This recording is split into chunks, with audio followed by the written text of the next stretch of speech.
ஆச்சி மசாலா எந்த சமையலும் ருசி தேடும் ரகசியம் 20 ரூபாய். சென்னை புளியந்தோப்பு பகுதியில் புதிதாக கட்டப்பட்ட மாநகராட்சி உருது நடுநிலைப்பள்ளி கட்டிட திறப்பு விழா நிகழ்ச்சியில் சென்னை மாநகராட்சி மேயர் பிரியா, எம்எல்ஏ பல்லவி, இணை ஆணையர் கற்பகம் மற்றும் மாநகராட்சி உறுப்பினர்கள் கலந்து கொண்டனர். கட்டிடத்திற்குள் வைக்கப்பட்டிருந்த குத்து விளக்கில் முதலில் மேயர் பிரியா மெழுகுவர்த்தியை ஏற்றி பற்ற வைத்தார்.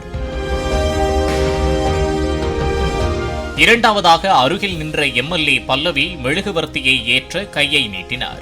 அவர் கையில் மெழுகுவர்த்தியை கொடுக்க மறுத்த மேயர் பிரியா இணை ஆணையர் கற்பகத்திடம் வழங்கினார்.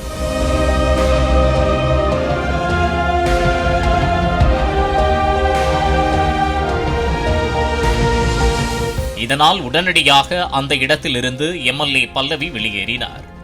இந்த வீடியோ சமூக வலைதளங்களில் வைரலாக பரவிய நிலையில் புரோட்டோகால் படி ஐஏஎஸ் அதிகாரிக்கு பின்னர்தான் எம்எல்ஏ அதான் அப்படி செய்ததாக விளக்கம் அளித்தார்.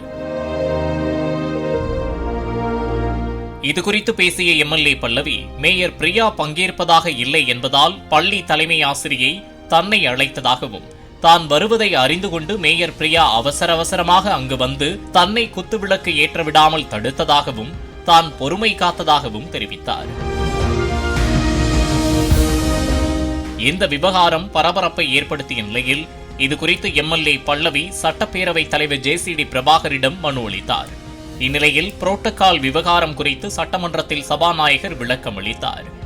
உறுப்பினர்களின் சிறப்பு உரிமைகள் மற்றும் மரபு நெறிமுறைகள் குறித்த குறிப்புரைகள் கடந்த 4/6/2026 அன்று வியாழக்கிழமை அன்று திருவிக நகர் சட்டமன்ற தொகுதிக்கு உட்பட்ட பகுதியில் உள்ள ஒரு அரசு பள்ளியில் புதிய கட்டட திறப்பு விழா நிகழ்ச்சியின் போது குத்துவிளக்கு ஏற்றுவது தொடர்பான மரபு நெறிமுறை புரோட்டோகால் மீறப்பட்டதாக திருவிக நகர் சட்டமன்ற தொகுதி பேரவை உறுப்பினர் திருமதி மோ ரா பல்லவி அவர்கள் ஒரு மனுவினை என்னிடம் அளித்தார்.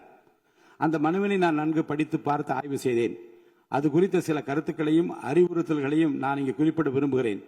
சட்டமன்ற பேரவைக்கென உள்ள கண்ணியத்தினையும் மாண்புகளையும் மற்றும் சட்டமன்ற பேரவை உறுப்பினர்களுக்கென உள்ள சிறப்பு உரிமைகளையும் மரபு நெறிமுறைகளையும் புரோட்டோகால் காப்பது செயல்படுத்துவதும் சட்டமன்ற பேரவை தலைவராக எனது பொறுப்பும் மற்றும் கடமையும் ஆகும். அரசால் வெளியிட்டுள்ள மரபு நெறிமுறைகளின்படி புரோட்டோகால் அரசமைப்பு தலைவர்கள் முதல் முக்கிய பிரமுகர்கள் வரை உள்ள ஒவ்வொருவரின் நிலைக்கு ஏற்ப முன்னுரிமை வரிசை முறை வாரண்ட் ஆஃப் பிரசிடென்ஸ் அமைக்கப்பட்டுள்ளது. இந்த முன்னுரிமை வரிசைப்படி மாண்புமிகு சட்டமன்ற உறுப்பினர்களும் அரசு துறை உயர் அலுவலர்களும் தங்கள் கடமைகளையும் பொறுப்புகளையும் மற்றும் அதிகாரத்தையும் நன்கு உணர்ந்து அதற்கு ஏற்றவாறு செயல்பட வேண்டும் என கேட்டுக்கொள்கிறேன். முன்னுரிமை வரிசையின் அடிப்படையில் சட்டமன்ற உறுப்பினர்களும் அரசு அதிகாரிகளும் செயல்பட வேண்டும் என கேட்டுக்கொள்கிறேன்.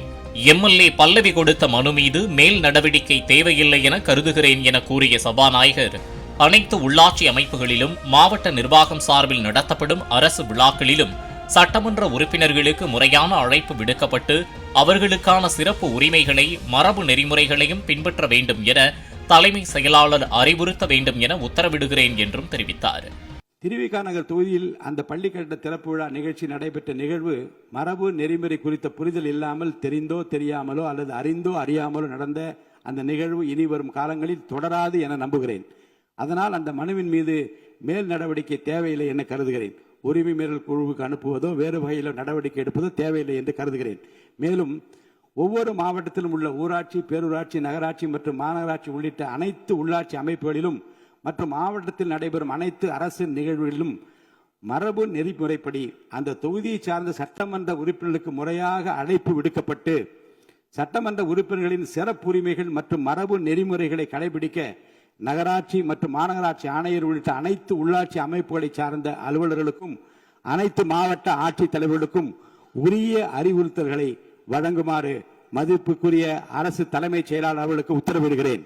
மேலும் இந்த முன்னுரிமை வரிசை வாரண்ட் ஆஃப் பிரசிடென்ஸ் தொடர்பான தமிழக அரசின் அரசாணை நகல் சட்டமன்ற உறுப்பினர் மேசையில் வைக்கப்பட்டுள்ள சிறு கணினியில் நாளை பதிவேற்றம் செய்யப்படுவதுடன் அனைத்து உறுப்பினர்கள் மின்னஞ்சல் முகவரிக்கு இன்று அனுப்பி வைக்கப்படும் என்பதையும் தெரிவித்துக் கொள்கிறேன்.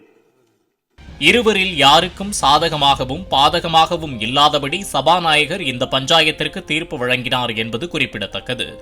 பிரேமலதா பேசும்போது ஒவ்வொரு முறையும் சட்டமன்றத்தில் டம்ளரில் தண்ணீர் வழங்குவதற்கு பதிலாக கண்ணாடி பாட்டிலில் ஒவ்வொரு இருக்கை முன்பும் வைக்கலாமே என கூறியதற்கு திமுக எம்எல்ஏ ஓபிஎஸ் எழுந்து நின்று சொன்ன பதிலால் அவையில் சிரிப்பலை நிலவியது. முதல்வருக்கு ஒரு கோரிக்கை வைக்கிறேன்.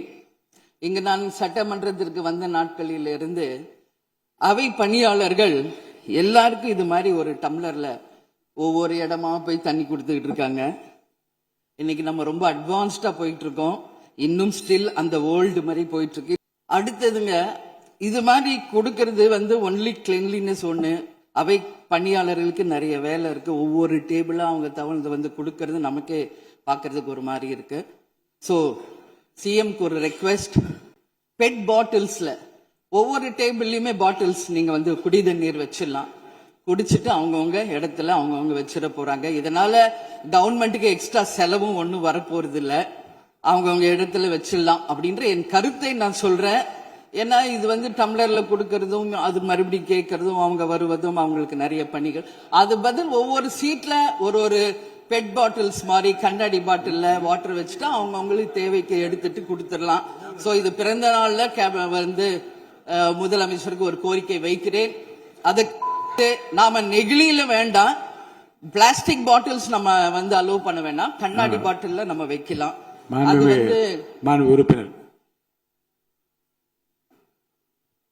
மாண்புமிகு பேரவைத் தலைவர் அவர்களே, அந்நியார் அவர் ஒரு நல்ல கருத்தை இங்கே சொல்லியிருக்கிறார்கள்.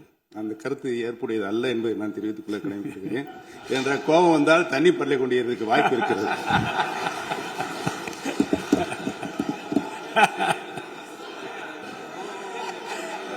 உறுப்பினர் பேசலாம். இப்போ தண்ணி பாட்டில் தான் வீசணும்னு கிடையாது, டம்ளர்ல கூட வீசி அடிக்கலாம். உறுப்பினர் அப்போது குறுக்கிட்ட திமுக எம்எல்ஏ தங்கம் தென்னரசு ஓபிஎஸ் அனுபவத்தில் பேசுகிறாரோ என கிண்டலாக சொல்ல மீண்டும் அனைவரும் சிரித்தனர். பாலிமர் செய்திகளுக்காக செய்தியாளர் பாண்டியராஜன். தலைவர்களே, நம்முடைய மாண்புமிகு முன்னாள் முதலமைச்சர் அண்ணன் ஓபிஎஸ் அவர்கள் ஒரு நிலையை குறிப்பிட்டு அதை எரிவதற்கான தண்ணி பாட்டிலை எரிவதற்கான வாய்ப்பு இருக்கிறது சொன்னார்கள். ஒருவேளை அவருடைய தனிப்பட்ட அனுபவத்தின் காரணமாக அதை அவர் நீங்க குறிப்பிடுறாரா என்பதை நான் அறிய விரும்புகிறேன். மாண்புமிகு உறுப்பினர், ஏன்னா காலையில இருந்து ரொம்ப காரசாரமாவே போயிட்டு இருந்துச்சு. அதனால ஒரு ஹாப்பியா நம்மளுடைய முதல்வர் பிறந்த நாள்ல எல்லாரும் சந்தோஷமா இன்னைக்கு நம்ம அவையை செய்வோம். சோ பாட்டில் தான் வீசணும்ன்றது இல்ல, வன்முறைக்கு வேண்டும் என்றால் இங்க எவ்வளவோ இருக்கு, எது வேணாலும் வீசலாம். பட் நம்ம எண்ணம் அது கிடையாது. நிச்சயமாக தண்ணீர் என்றாலே பிரச்சனை தான் போல இருக்கு. அது காவேரி தண்ணீரா இருந்தாலும் டாஸ்மாக் தண்ணீரா இருந்தாலும் அது ஒரு பிரச்சனையா தான் இன்னைக்கு மக்கள்கிட்ட இருக்கு. எந்த சமையலும் ருசி தேடும் ரகசியம் 20 ரூபாய். பிளே ஸ்டோர் மற்றும் ஆப் ஸ்டோரில் இருந்து பாலிமர் செயலியை QR கோடு மூலம் பதிவிறக்கம் செய்யுங்கள். செய்திகளை உடனுக்குடன் பெறுங்கள்.